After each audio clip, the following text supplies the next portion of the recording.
Hello everybody and welcome back to a new video. My name is Sarah and today I'm here to give you 5 romantic book recommendations from someone who does not really read the romance genre very much, if at all.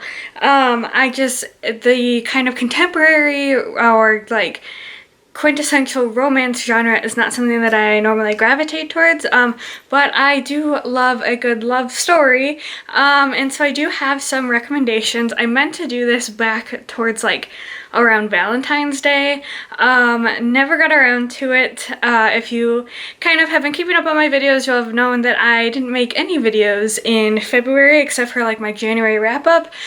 Things just got really busy with work, so we're making this video now. So I do have 5 books to talk about. Now, if you've kind of hung around my channel even for just one video, you'll know that I love fantasy. Fantasy is my main genre. So since that's the case, there are books in here that are fantasy books but with a strong element of like a romantic subplot. I am going to start with books that are not fantasy. Surprise, I know it's a shocker. I do have those that I read that I do want to recommend, but then I will move into kind of like books that become gradually more and more fantastical. So I know I did say I don't really read the romance genre, however the first book that I have recommend is a contemporary romance, and that is The Dating Plan by Sarah Desai. I really enjoyed this book. This is basically focused around kind of the fake dating trope, which I found to be a lot of fun. So in this book, we follow Daisy and Liam.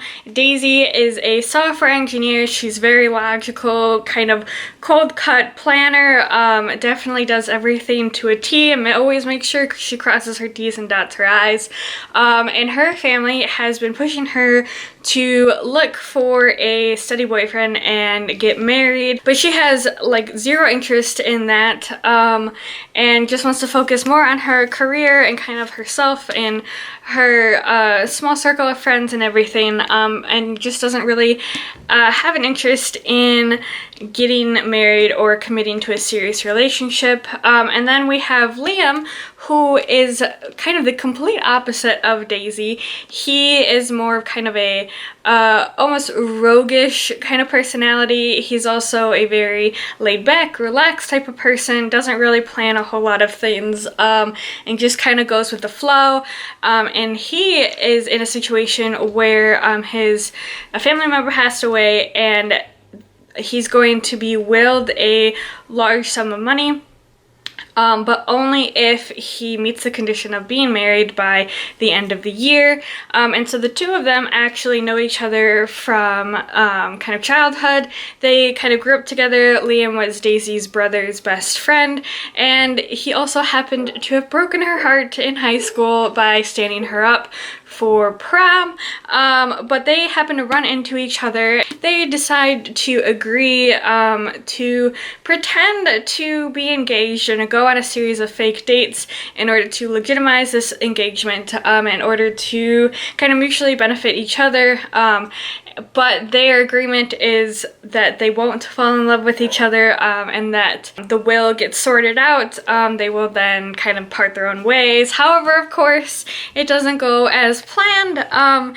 This is just a really fun novel. It's super funny. I wasn't anticipating some of the funny moments, but I really enjoyed it. The opposite personalities definitely like clash, but in an entertaining way, and they also complement each other really well.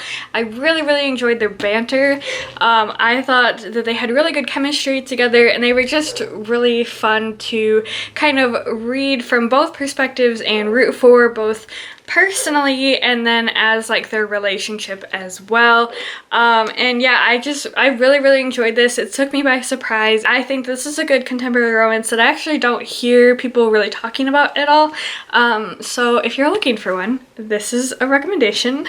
And then the next book I have to recommend is a historical fiction, but also like a historical romance. And that is Lovely War by Julie Berry. This is one that I actually have heard a fair amount of people talk about back when it first came out, but I haven't heard many people talk about it lately, so I'm bringing it back because this is a phenomenal story. And I actually am going to read the back of this to you because I think it just does a perfect job summarizing it in just a few sentences. So it says, in the perilous days of World Wars I and II, the gods held the fates and the hearts of 4 mortals in their hands. Hazel, James, Aubrey, and Colette, a classical pianist from London, a British would-be architect turned soldier, a Harlem-born ragtime genius in the U.S. Army, and a Belgian orphan with a gorgeous voice and devastating past. Their story, as told by goddess Aphrodite, who must spin the tale or face judgment on Mount Olympus, is filled with hope and heartbreak, prejudice and passion, and reveals that though war is a formidable force, it's no match for the transcendent power of love. This is a very heartbreaking story because it deals with war, but it's also a very, very hopeful story. It definitely focuses on the idea that, like, love conquers all, and that no matter, like, how much like distance or insurmountable issues that seem to come between people, they will overcome, and love will triumph. It's just very heartwarming, very hopeful. I really loved the characters in this book. All 4 of them have really interesting, well-developed stories behind them. They're all very unique personalities and just kind of like backgrounds and struggles that they each go through. All 4 of the characters are very, very easy to root for individually, and then both couples are super easy to root for as well.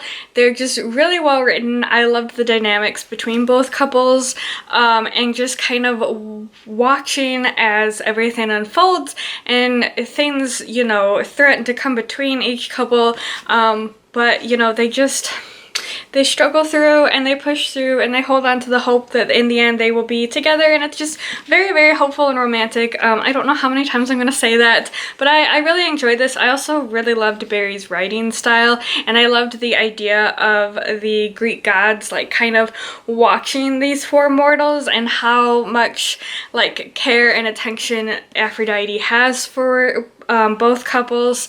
I just loved how Aphrodite was portrayed in this as well. She's just kind of like this hopeless romantic and also like the goddess of love. I don't know, it was just a fun spin on her. Usually she's portrayed in a very sensual manner, but in this book she's definitely portrayed as a hopeless romantic, and I really enjoyed that. And yeah, I think this is a very good historical fiction, but a very good like historical romance. And then another historical romance that has a more magical realism, very, very low fantasy element is The Binding by Bridget Collins. So there's not actually like a set year, but it feels like rural gas lamp era. And in this book we follow a farmhand. His name is Emmett, and he is one day called to be a bookbinder apprentice. And in this kind of alternate universe that very much reminisces our world during like the gas lamp era, aside from one thing, and that is books are kind of more of a sinister taboo thing, because books don't hold necessarily like stories, they hold people's memories that they want to forget. So to be a bookbinder is to meet with people that have kind of a traumatic memory that they don't want to remember and they want it removed, and so the bookbinder then takes that memory, puts it in a book, and then it's not in that person's head anymore, and then they keep the books kind of locked away in this vault. So Emmett goes to become a bookbinder's apprentice, and while he's there, he stumbles across another young man who he feels like he's had kind of this history with, but he doesn't remember him at all. It's just kind of like a weird feeling. And then later on he also discovers that there is a book that has his name on it, so he has had a memory bound, but he doesn't remember obviously what it is, and so then there's kind of like a mystery element of what this memory is and kind of how he knows this other man, but it's also like just a very slow burn romance, like enemies to lovers, very, very, very slow burn romance. We jump between the rural farming community and kind of more of a city in kind of the gas lamp era. It's also got kind of like a gothic vibe to it as well, just very, very low, kind of in the background gothic vibe. But I think if you like very, very slow burn romances, you will like this story. It's just like slower paced in general, but I really enjoyed the atmosphere of the story and kind of the very historical aspect of it. I also really liked Emmett as a character, and I found kind of the mystery unfolding and kind of how he changes as a character as kind of things develop throughout the story. I really enjoyed that, as well as the relationship that develops. I think if you're looking for something that has a very, very subtle touch of fantasy, because the bookbinding is really the only fantastical element in this. Everything else feels exactly like a historical fiction. It definitely adds a layer that is just full of like intrigue, and it really actually gives that gothic vibe to this story. But yeah, I don't know, I really enjoyed it. If you're looking for slow burn that is also enemies to lovers, I would recommend this one. And then the next two books are definitely like full-blown fantasy novels. The first one is Strange the Dreamer by Laini Taylor. So this follows Laszlo Strange. He's a junior librarian who has always had this very strong obsession with the mythical city Weep, which kind of disappeared from communication with the rest of the world about 200 years ago, and he's had this obsession with it, and kind of wants to go there and kind of find out what happened to it. And one day he gets that opportunity when a kind of band of warriors comes through his town searching for people to come help them fix the problem that they have in Weep. That is kind of the problem and the reason why it fell off of communication with the rest of the world. And so Laszlo joins, and while he's there, he learns about their problem, which is way bigger and more wild than anybody could have imagined. But also while there, he starts having dreams about this blue-skinned goddess named Sari. And Sari is actually kind of another main character. You read from her perspective as well. And while this is like not necessarily adventure story, but like there's kind of a fantastical adventure to it, at the heart of this book, it definitely is a romance between Laszlo and Sari, and it's just a very, very sweet one. The two of them are very awkward for different reasons. Sari hasn't been like around very many people, and then Laszlo is just kind of this quiet nerd, but so they kind of have this like awkward attraction to each other, but it's super, super sweet, and it's almost like this like innocent schoolyard romance with a wildly fantastic backdrop to it, and it's super adorable and beautiful, and I just really, really enjoyed reading about the two of them and rooting for them. It's also got this like star-crossed lovers feel to it, which just added like an element that made the stakes even higher and made you want to root for them even more. But yeah, I just really love both Laszlo and Sari as characters separately, and together they just made my heart melt. So I would recommend this one. Then lastly, I have more of a dark fairy romance to recommend that has some more spicier scenes, so be aware of that. That's not why I'm recommending it, but they're there, and that is the Fortunas Horn series. This is set to be a 7-book series. Currently, there are 4 books out. I will say I've only read the first 3. I have not read the 4th one, which just came out in January. I do plan to read that very, very soon, but I haven't gotten to it yet. But I highly, highly recommend at least the first 3. and I'm just gonna recommend the fourth one because I already know it's gonna be great.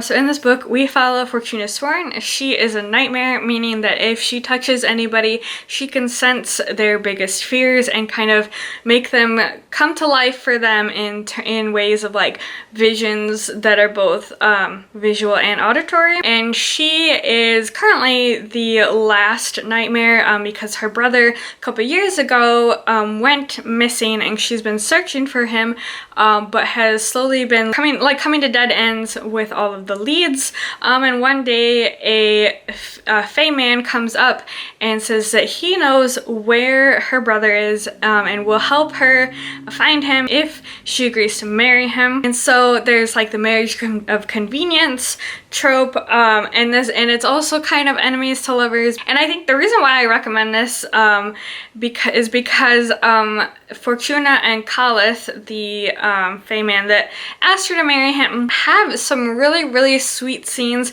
particularly in the second book. I also think Sutton does a very good job of having Fortuna gradually warm up to Kalith, despite her best intentions to hate him. I just really enjoyed watching kind of her war against herself, and kind of her feelings that she doesn't want but she can't help. And I also think that Fortuna and Kalith have a very good dynamic together, very good chemistry, and like I said, there's some really sweet scenes that I was just like, oh, my heart, especially in the second book.